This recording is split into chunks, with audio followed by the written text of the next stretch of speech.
Dan janganlah kamu takut kepada mereka yang dapat membunuh tubuh. Memang kebenaran firman Tuhan ini, bahkan Lembaga Alkitab Indonesia memberi judul dalam perikop ini, penganiayaan yang akan datang. Ya. Penganiayaan yang akan terjadi bagi orang percaya yang pada akhirnya dinubuatkan oleh firman Tuhan bahwa orang percaya itu akan dibunuh. Saudara yang dikasihi oleh Tuhan Yesus Kristus, walaupun mungkin hari-hari ini yang kita hadapi memang berbeda. Yang kita hadapi sekarang ini adalah ketakutan terhadap virus yang sedang merajalela. Walaupun saya secara pribadi masih bertanya-tanya, ya, adakah orang percaya yang hari-hari ini tidak beribadah sebagaimana mestinya di gereja itu takut kepada virus yang bisa menular, atau takut kepada pemerintah yang menganjurkan untuk jangan dulu ada ibadah di gereja. Ini masih menjadi suatu pertanyaan besar, ya. Tetapi saya berpikir kita tidak perlu membahas hal itu di sini. Tetapi satu hal, kebenaran firman Tuhan mengatakan di dalam Matius pasal 10 ayatnya yang ke-39.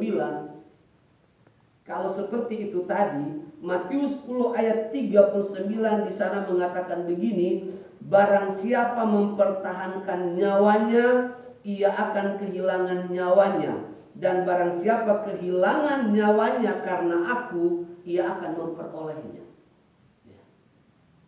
Sekarang pertanyaannya, kita tidak ke gereja takut kehilangan nyawa karena virus, atau kita tidak ke gereja takut karena dianggap melawan pemerintah? Sekali lagi, ini bukan yang kita mau bahas hari ini. Tetapi yang akan kita sama-sama renungkan pada pagi hari ini, bagaimana supaya kita tidak takut menghadapi hal-hal yang menakutkan hari-hari ini. Khususnya berkenaan dengan ada banyak jiwa yang melayang. Ada banyak orang mati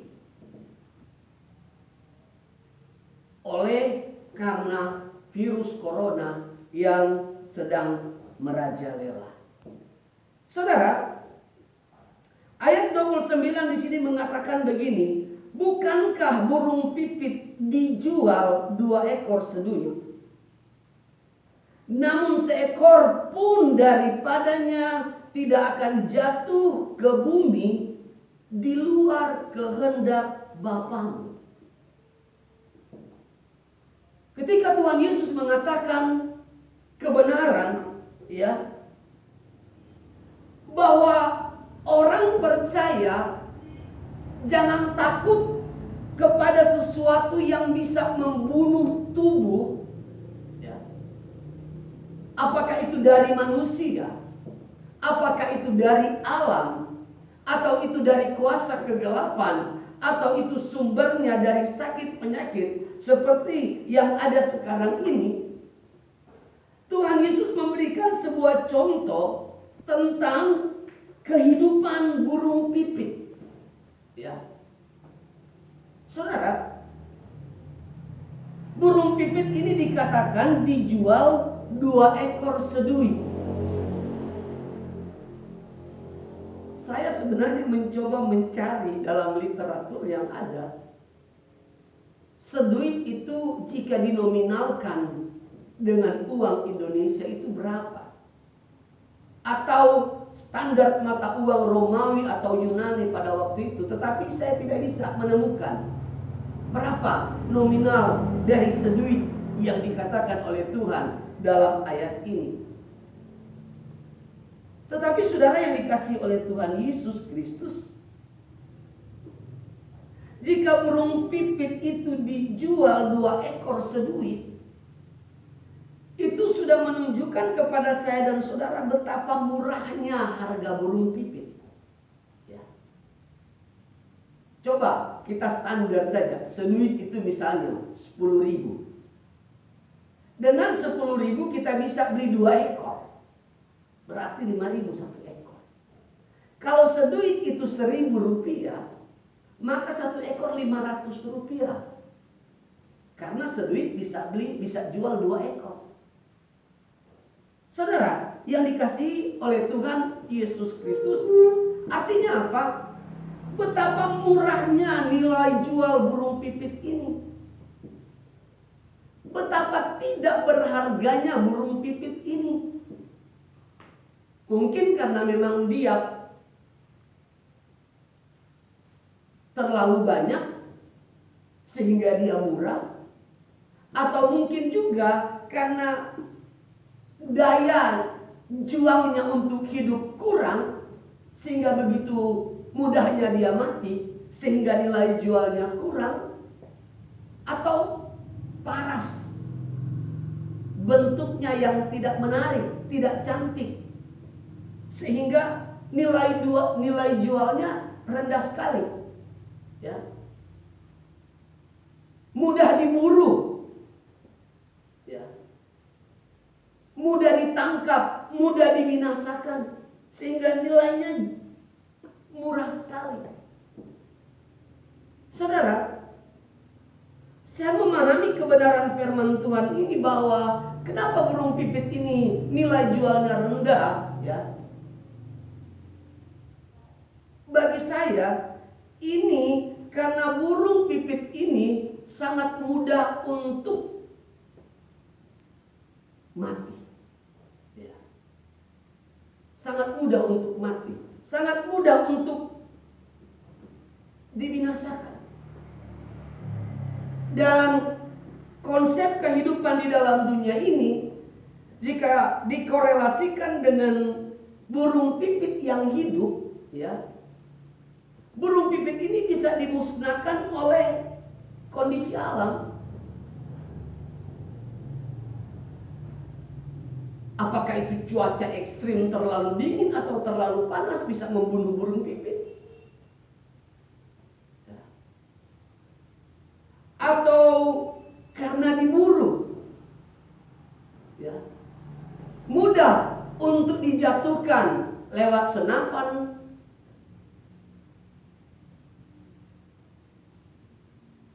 dengan alat-alat buru yang lain, mungkin katapel, mungkin juga mudah untuk dijerat,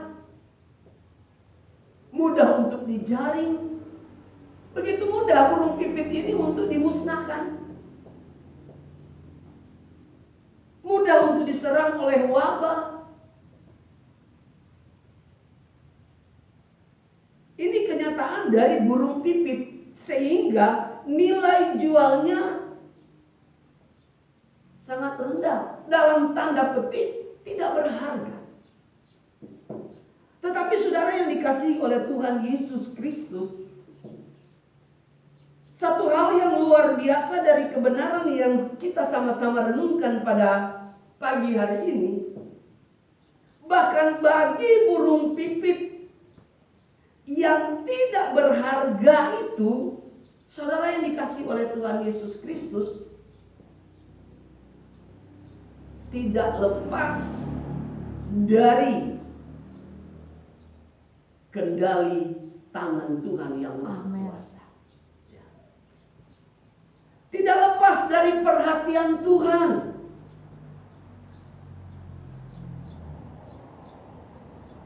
Tidak lepas dari program dan rencana Tuhan. Kenapa saya berani mengatakan demikian? Karena firman Tuhan ini berkata bahwa namun seekor pun daripadanya tidak akan jatuh ke bumi di luar kehendak Bapamu. Ada kehendak Tuhan di dalam kehidupan burung pipit yang tidak berharga ini. Apalagi saya dan saudara. Dan saudara yang dikasihi oleh Tuhan Yesus Kristus, ekor pun dari burung pipit yang ada di dunia ini, yang tidak berharga itu, yang akan mati jika tidak dikehendaki oleh Bapa kita di surga. Artinya apa yang saya mau katakan melalui terang kebenaran firman Tuhan berkenaan dengan ketakutan yang sedang melanda makhluk yang termulia di muka bumi ini, yaitu manusia itu sendiri. Saya ingin berkata dari tempat ini, saudara yang dikasihi oleh Tuhan Yesus Kristus, ketakutanmu terhadap keadaan hari-hari ini tidak akan mengubah kedaulatan Tuhan atas hidupmu. Ya. Tuhan berdaulat penuh atas hidupmu. Tuhan berkuasa sepenuhnya atas hidupmu. Dan saya ingin katakan dari tempat ini bahwa Tuhan bukan hanya berkuasa atas burung pipit, Tuhan bukan hanya berkuasa atas kehidupan kita, Tuhan berkuasa atas alam semesta ini. Amin. Ya. Saya mengatakan beberapa waktu yang lalu, kalau virus ini ada di dalam dunia, itu ada seizin Tuhan. Dan kalau itu ada seizin Tuhan, maka virus itu juga ada di dalam kendali Tuhan. Tuhan berdaulat. Saudara yang dikasihi oleh Tuhan Yesus Kristus, Tuhan berdaulat atas segala sesuatu yang ada di alam semesta ini. Banyak contoh di dalam Alkitab, ya, yang membuktikan kepada saya dan saudara, dari makhluk hidup sampai kepada benda-benda mati yang ada di bawah kolong langit ini, yang ada di alam semesta ini, dikendalikan oleh Tuhan. Contoh-contoh yang kita tahu bersama, yang mungkin jika itu memang dicocok-cocokkan, mungkin itu sedang terjadi di hari-hari ini, pada masa itu. Bagaimana Tuhan memerintahkan lalat pikat, bagaimana Tuhan memerintahkan belalang, bagaimana Tuhan memerintahkan kodok-kodok yang datang memenuhi tanah Mesir.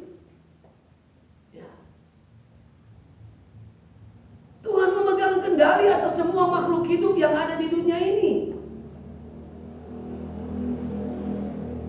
Saudara yang dikasihi oleh Tuhan Yesus Kristus, kapan dia datang itu terjadi sesuai dengan kehendak Tuhan, dan kapan dia musnah terjadi sesuai dengan perintah Tuhan.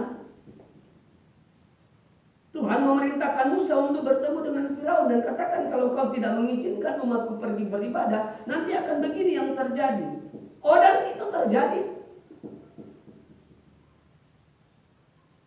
Lalu kemudian saatnya tiba, Tuhan mengatakan melalui Musa, oh ini mau diangkat. Maka wabah itu hilang dari tanah Mesir. Saudara yang dikasihi oleh Tuhan Yesus Kristus, kendali Tuhan atas makhluk hidup itu nyata. Kendali Tuhan atas alam luar biasa. Ketika semua air yang ada di Mesir menjadi darah, Tuhan menguasai alam. Ketika Tuhan memerintahkan, ya, hujan es disertai dengan api petir dan lain sebagainya, itu tidak bisa terjadi di hari-hari ini oleh kekuatan teknologi. Tuhan berdaulat. Saudara yang dikasihi oleh Tuhan Yesus Kristus, di dalam Yosua pasalnya yang ke-10, ya,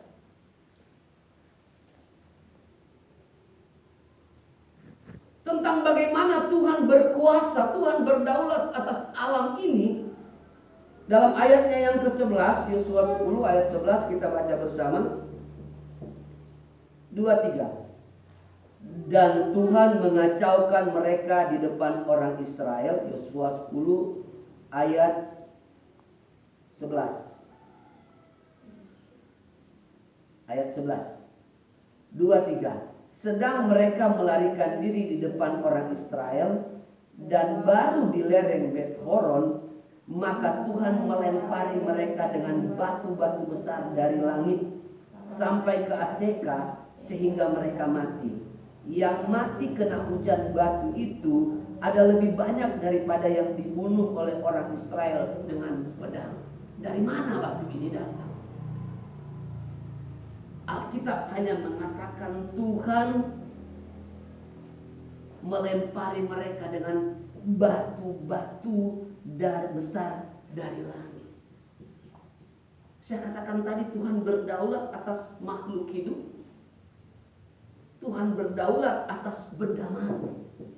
Tadi air diubah oleh Tuhan menjadi darah. Sekarang batu tiba-tiba muncul dari langit. Saudara yang dikasihi oleh Tuhan Yesus Kristus. Sehingga saya ingin mengatakan dari terang kebenaran firman Tuhan ini, saudara, bahwa kalau memang Tuhan kehendaki nyawa kita hilang, ya, jangan tunggu virus. Kalau memang Tuhan menghendaki nyawa kita hilang, biar kita sembunyi di bawah kolong tempat tidur. Saudara yang dikasihi oleh Tuhan Yesus Kristus, ini menjadi kekuatan di dalam hidup kita di tengah-tengah menghadapi kondisi dunia seperti ini.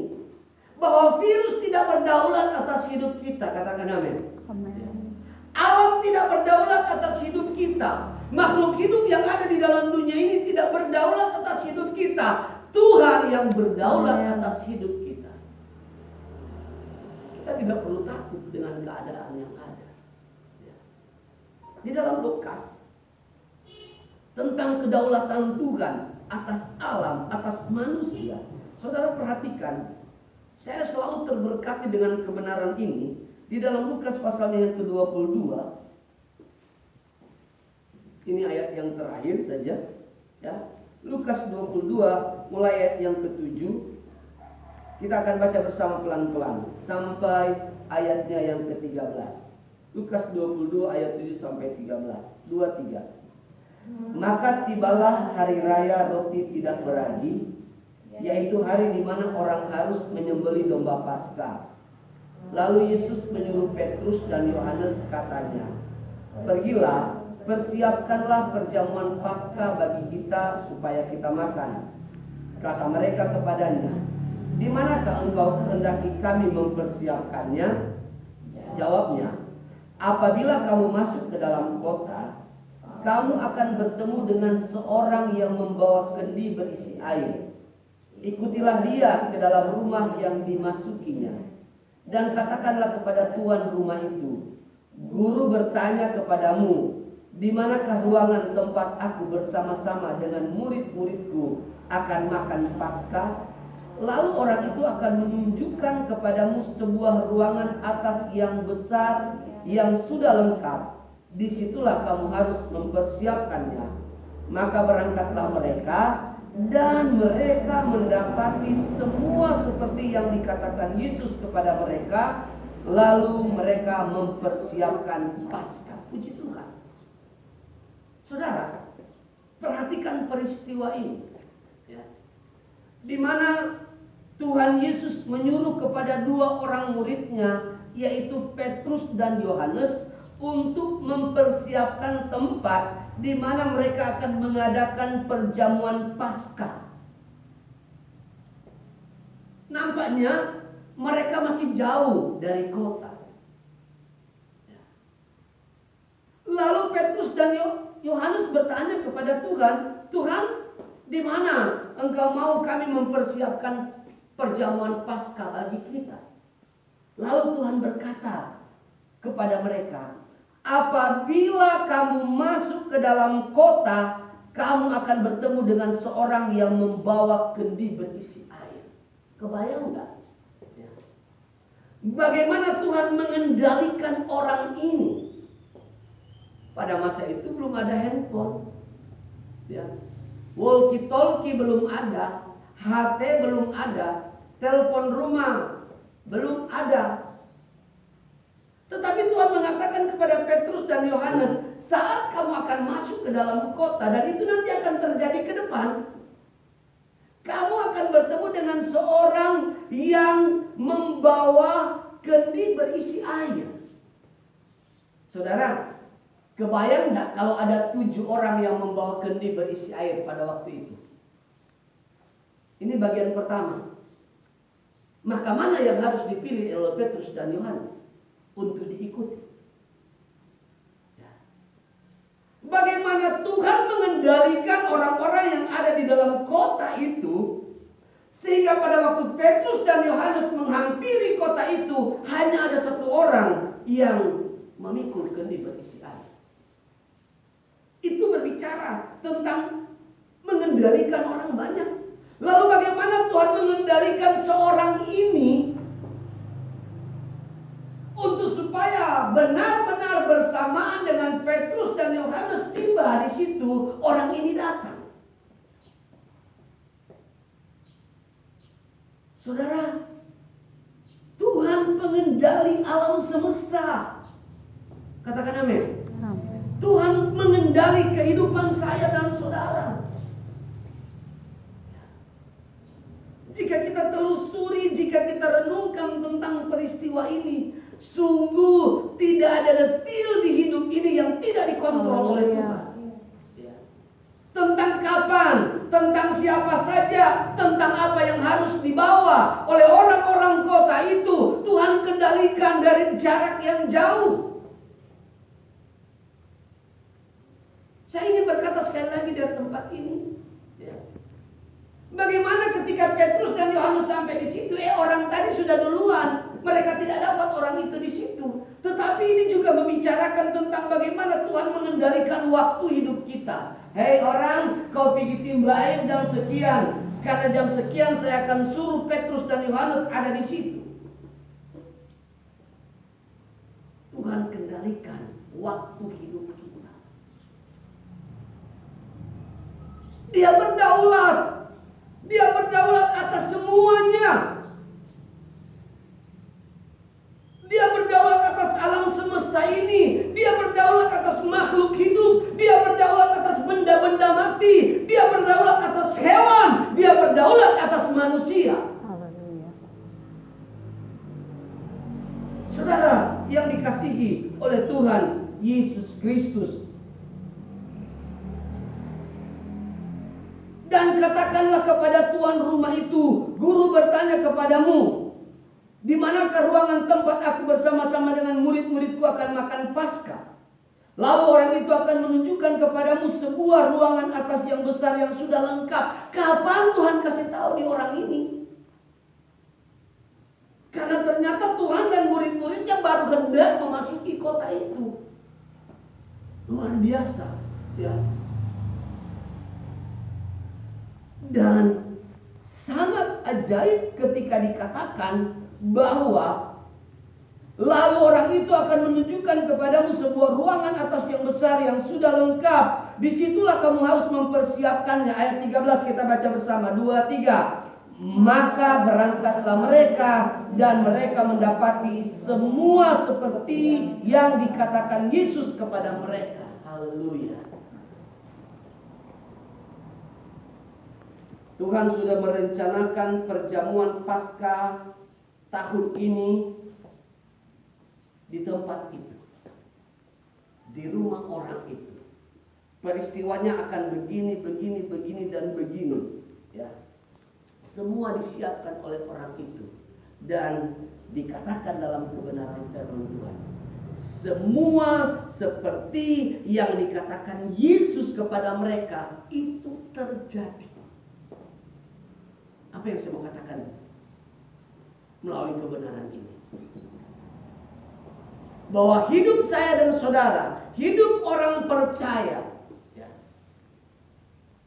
Sebagaimana saya katakan tadi, burung pipit aja Tuhan punya kehendak di sana. Tuhan punya rencana dalam kehidupan burung pipit. Paling tidak kapan dia hidup, kapan dia mati, itu terjadi sesuai dengan rencana Tuhan. apalagi kehidupan saya dan saudara. Tuhan punya rencana atas kehidupan saya dan saudara. Saya khotbah beberapa minggu yang lalu di tempat ini tentang Tuhan akan menggenapi umurmu, ya. Tuhan berdaulat atas batas umur kita. Ada yang tiba-tiba dibunuh oleh Tuhan, itu kata firman Tuhan tidak bisa disangkal. Ada yang tiba sampai akhir hidupnya menggenapi waktu yang ditetapkan oleh Tuhan. Tetapi ada juga yang dapat bonus dari Tuhan. Sudah mati, hidup kembali. Sudah ditetapkan, sudah mau mati, tetapi ditambah lagi. Hizkia, Tuhan sudah bilang melalui nabinya, katakan pada Hizkia, kasih tinggal sudah amanat buat kau keluarga, kau punya istri dan anak, karena engkau sudah mau mati. Tapi kemudian Hizkia berdoa. Saya katakan pada 3 atau 4 minggu yang lalu, Tuhan jadwal ulang waktu kematiannya Hizkia. Kembali suruh sama nabi ini, kasih tahu Hizkia, usiamu ditambah, masa hidupmu dikasih bonus 15 tahun. Tuhan dalam suatu perjalanan ketemu dengan orang-orang yang sedang mengusung seorang pemuda yang sudah mati di Nain. Tidak ada alasan bagi Tuhan untuk pemuda ini. Tidak dikatakan apakah pemuda ini baik hati, apakah pemuda ini berbuat baik masa hidupnya, atau dia seorang yang berandal. Tidak. Hanya berdasarkan belas kasihan Tuhan terhadap ibu dari pemuda ini, Tuhan bilang kasih turun. Dan pada akhirnya pemuda ini dibangkitkan kembali. Tuhan berdaulat atas hidup dan mati saya dan saudara sebagai orang percaya. Lazarus yang sudah 3 hari ada di dalam lubang kubur, yang bagi orang-orang yang ada di sekitar situ mengatakan dia sudah bau. Memang logikanya seperti itu. Tetapi kenyataannya Tuhan panggil Lazarus keluar. Ini menunjukkan kepada saya dan saudara betapa Tuhan berdaulat atas alam, atas makhluk hidup, atas benda mati, atas manusia, mati dan hidupnya.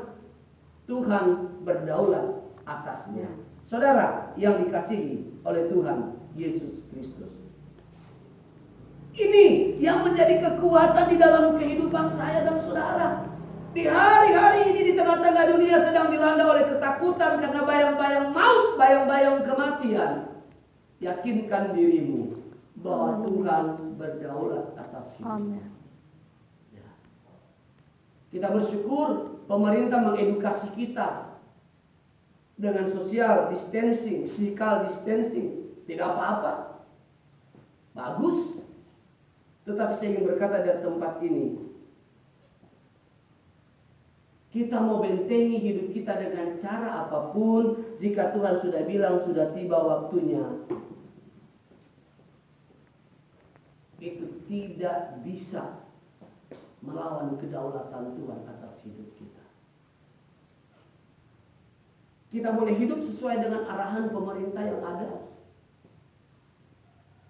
tetapi jangan menomorduakan permintaan Tuhan bagi saya dan saudara untuk memuliakan Dia di dalam kehidupan kita hari lepas hari, untuk beribadah kepadanya.